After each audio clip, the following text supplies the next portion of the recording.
मेरा नाम जड़ा असल है तफैल मसीह भट्टी दे बाबा भट्टी मशहूर है इत्थे दफ्तर विच की बाहर सारे बाबा भट्टी दे नाम ते मशहूर है। बकायदा इस कब्रस्तान दे उत्ते प्लेट लगी है 1902 दी। पहली कबर जिहड़ी है 1900 दी है ते गोरा कब्रस्तान दे नाल ये मशहूर है पूरे लैलपुर दे विच। उदों लैलपुर सी हुण ते फैसलाबाद, लेकिन लैलपुर के नाम से मशहूर है तो जगह भी मशहूर है। जोड़ा भी लोग आन के वेख के कहते कब्रस्तान ये बाग है, लेकिन खुदा का शुक्र है कि असी इसकी खिदमत कर रहे हैं तो बेलौस कर रहे हैं। सानू ना तो कोई पैसा मिलता ना खर्चा मिलता, लेकिन खिदमत जी वो जारी है।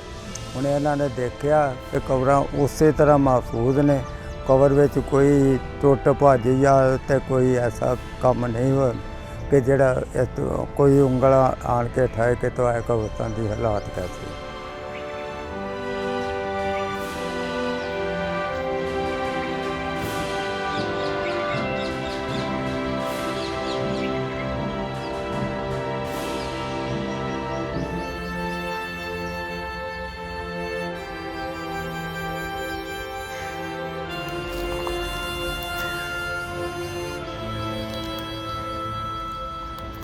साड़ी सब तो पहली रह जड़ी सी जिला सियालकोट तहसील नारोवाल पिंड चंदोवाल। इत्थे सिर्फ असी अपने नानकिਆਂ ਨੂੰ मिलना है।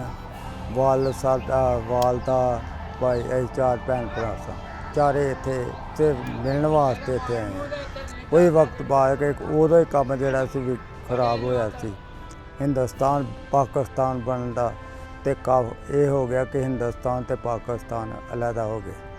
असी इत्थे आए हैं, साडे घर बाहर जिहड़े सन उत्थों लुट ले। लोगों ने ये नहीं पता किन्ने लुटे तो किन्ने नहीं, लेकिन साडे पिछों इतलाह आ गई कि तुहाडे घर बाहर लुटे कि तुहाडे घर हुण कोई चीज़ नहीं। उसदी वजह नाल फिर वालिद साडे नूं इत्थे जगह मिल गई। वो फौत हो गए 76 विच। उहदे बाद हुण ड्यूटी जिहड़ी है मैं देना, लेकिन ये कोई फंड नहीं, कोई आमदनी नहीं। सिर्फ ये है कि असीं इत्थे बैठे हैं तो इसकी हिफाजत करन दे।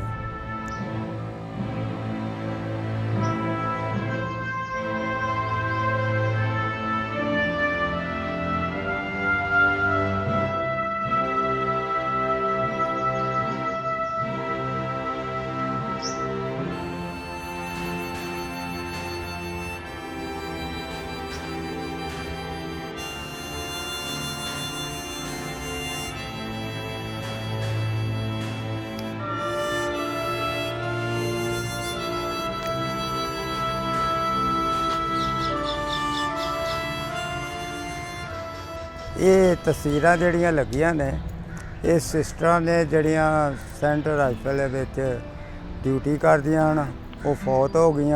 उन्हें तस्वीरां जड़ियाँ बकायदा इटली च आउंदियां रहियां, फिर वो कबर बनती है, कबर के उत्ते वो तस्वीरां लगियां, होर किते नज़र नहीं आउणगी।